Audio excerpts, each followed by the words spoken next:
দায়িত্ব জনগণের উপরে। নুরুল হক নূর মানে শুধু একটা আসন নয়, নুরুল হক নূর বাংলাদেশপন্থী বাংলাদেশের জনমানুষের সর্বোচ্চ জনপ্রিয় নেতাকে পরিণত হয়েছে।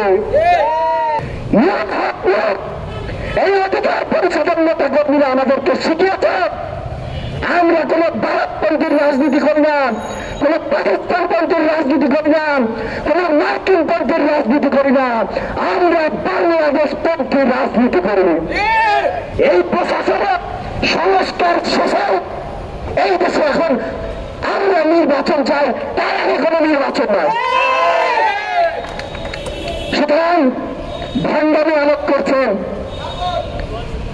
অধিকার পরিষদের নেতা কর্মীদেরকে যদি আপনারা মনে করেন যে এরা ভদ্র সভ্য, এদেরকে মানলে তো কিছু হয় না, এরা শুধু মার খাবে আর মার খাবে, সেই সময় কিন্তু শেষ হয়ে গিয়েছে। মনে রাখবেন ইসলামে কিন্তু বাক্যে খেতে হয়।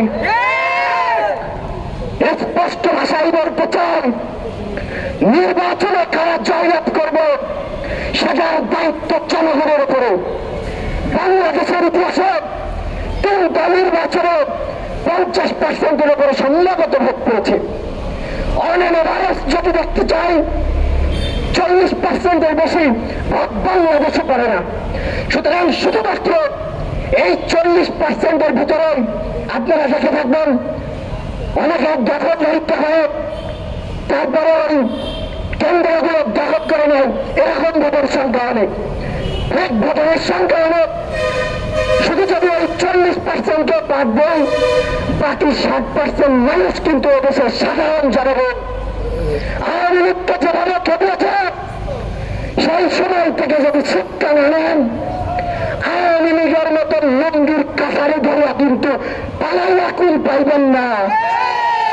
সবশেষে আমি একটা কথা বলতে চাই, নুরুল হক নূর মানে শুধু একটা আসন নয়, নুরুল হক নূর বাংলাদেশপন্থী বাংলাদেশের জনমানুষের সর্বোচ্চ জনপ্রিয় নেতাকে পরিণত হয়েছে। আমরা বিগত দিনে এই ভারতপন্থী মার্কিনপন্থীদের রাজনীতি দেখেছি। নুরুল হক নূর এই অধিকার পরিষদের নেতা কর্মীরা আমাদেরকে শিখিয়েছে আমরা কোন ভারতপন্থীর রাজনীতি করি না, কোন পাকিস্তানপন্থীর রাজনীতি করি না, কোন মার্কিনপন্থীর রাজনীতি করি না, আমরা বাংলাদেশপন্থীর রাজনীতি করি। সবশেষে বলতে চাই এই যে নূর ভাই সহ সেখানকার স্থানীয় নেতৃবৃন্দরা বলেন যে হামলা হচ্ছে, প্রশাসনকে দ্রুত তাদেরকে আইনের ব্যবস্থা আনতে হবে। এর পাশাপাশি ওই হাসান মাহমুদকে দলীয় মতো ভাবে তাকে বহিষ্কার করতে হবে, নতুবা সারা বাংলাদেশের গণ অধিকার পরিষদের এই অধিকার পরিষদের নেতা কর্মীরা দুর্বল আন্দোলন গড়ে তুলবেন।